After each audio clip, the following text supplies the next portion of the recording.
What's going on? I'll be what I'll be Fitness Gaming, and you've seen the title of the video. You know why you're here. So we're playing some Siege Domain. Today we're going to be playing against a deck called Thopter. Let me see what it was. Thopter combo. Simple enough. So I wanted to share this game here. I wasn't recording live when I played against this deck, but it was a good match, and it was a you don't see this deck that often, but it is very good. So I wanted to share this gameplay with you guys here. So here's the deck here. Here's what it entails. If anybody's interested, it's on MTGO if you want to check out the list. It's pretty cool. So let's go ahead and get into the game. So this is game one.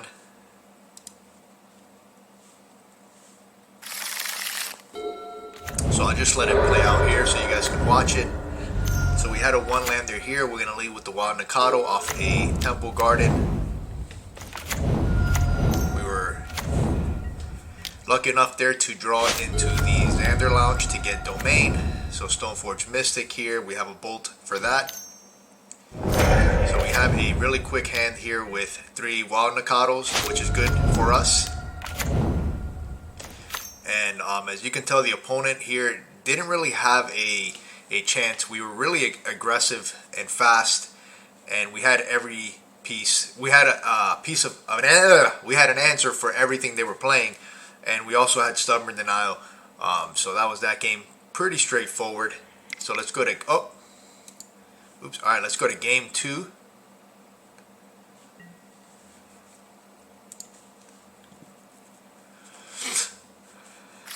So land heavy hand here, but we're on the draw. I figured that we were going to be more of a grindy game after sideboard. So we have plenty of removal here. And the Triome here we can have to cycle. So we're going to go ahead and lead off here with the Scion of Draco. Again, we just want to land the big threat here and kind of ride it to victory. So they play the Teferi, bounce our Draco here. So I just decide here, and I don't know if this is the best play, but I just decide here to just pretty much take care of everything on their board. Teferi's kind of a pain. So we're not drawing a lot of threats here, and that's one of the issues that you can run into by playing Domain Zoo, especially the version that doesn't have cascade spells like Charlotte's Agent and Bloodbraid Elf, is that sometimes you do okay, but you run out of threats. And you know, this deck wants to play at least 1 or 2 big threats and then kind of ride those to victory. So when you don't have those early on, it just really becomes a struggle because you're not really trying to take these games past turn 5. Once you start getting into turn 5 and above, you start losing steam, you start, drowning, and the opponent's decks usually play decks that do better as the games go on. The advantage that we have is that we're trying to end the game a lot faster before they can get their feet from under them. So here, as you can tell, we're just struggling. We're trying our best, but nothing here. So that was game 2. So now let's go to game 3.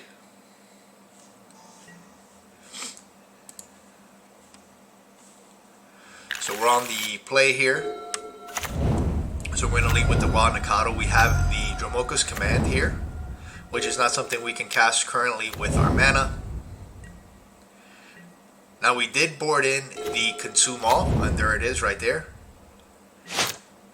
which is a card that after playing game 2, I felt that would be very good against them. So Sacred Foundry, this is the first time I see this card in the match. So immediately I knew that we had to take care of that because that can be a big problem for us.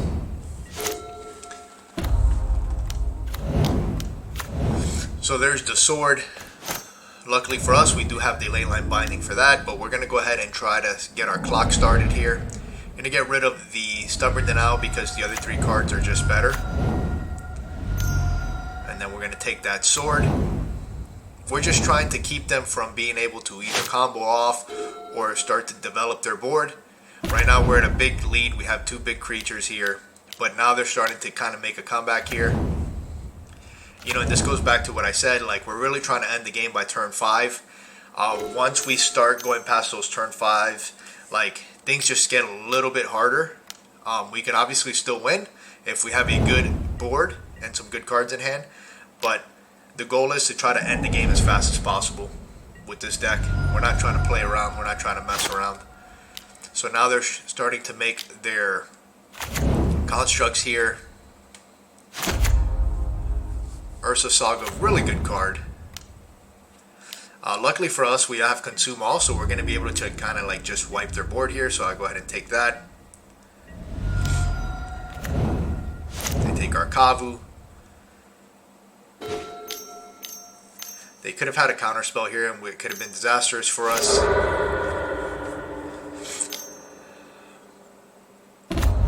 Luckily, there was nothing. So now we can just wipe the board, and now we're back in the game. It was really a back and forth here up until Consume All really got us ahead. That's what we needed. You know, like I mentioned, once we get past that turn 5, we start to kind of fall behind with these against a lot of these decks. So cards like Consume All are really good because it allows us to kind of make a comeback. As you can tell, even with Consume All and wiping their board, we're still not like in a dominating position. We're in a good position, but we're not dominating, right? Like, we can still die here.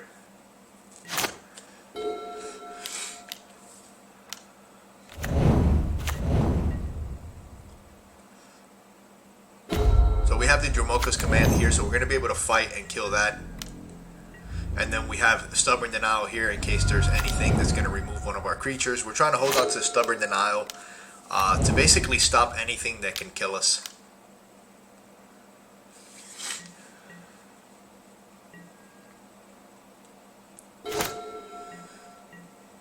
So they really have to have something to get rid of this Draco here, otherwise they're going to die. We're going to go ahead and grab our companion.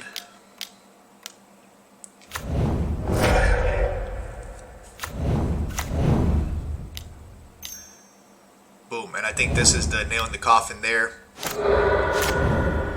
They're trying to cycle here, trying to find an answer, and Stoneforge Mystic's not going to do it. And Scion of Draco is going to take us all the way. So yeah, so pretty interesting deck. A lot of back and forth in this game 3. This was a really good game here. I really enjoyed it. It was really fun to play. A lot of back and forth action. We ended at turn 9. Very swingy. You know, sideboard cards were played. So yeah, overall, very fun match here. If you guys have any questions, comment at the bottom. Let me know. Let me exit this here, and let's go to the deck that I was playing here, so in case you guys didn't see it. So for the mana, we have 22 lands because we have 4 drops. Mana base is still the same. I haven't changed anything in the mana base. So far, this is the most optimal version of the mana base that I have found for this version of the deck, because we do have Lightning Helix in the main, and we have a lot of red spells. We're not playing Ragavan. Instead, we choose to play Siege Rhino, because we want to have the Stubborn Denials in the main deck. In the other version, I had Ragavan in the deck with Siege Rhino, and we had the Stubborn Denials in the sideboard.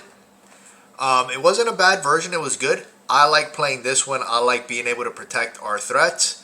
I just like the idea of being able to land a big threat and protecting it and riding it to victory, kind of like an old school Delver deck from Legacy. That's just the way that I like to play. Ragavan is, you know, it's a really strong card, but it's not the best card in late games.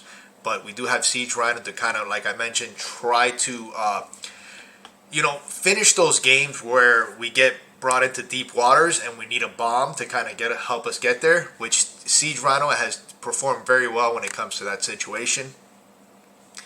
Wild Nacatl, I personally like better than Ragavan. That's why I play the Wild Nacatl. Wild Nacatl goes very good with things like Dromoka's Command and Lightning Helix. You can kill some big creatures if they were to block. It's also a more aggressive creature. As you saw in game 1 there, we had 3 Wild Nacatls. We were able to close the game out fairly quickly. We have 4 Brawlers now. We have 4 Territorial Kavus, and of course the 4 Scion of Dracos, 4 Leyline Bindings, 2 Lightning Helixes. I've been very, very impressed with this card.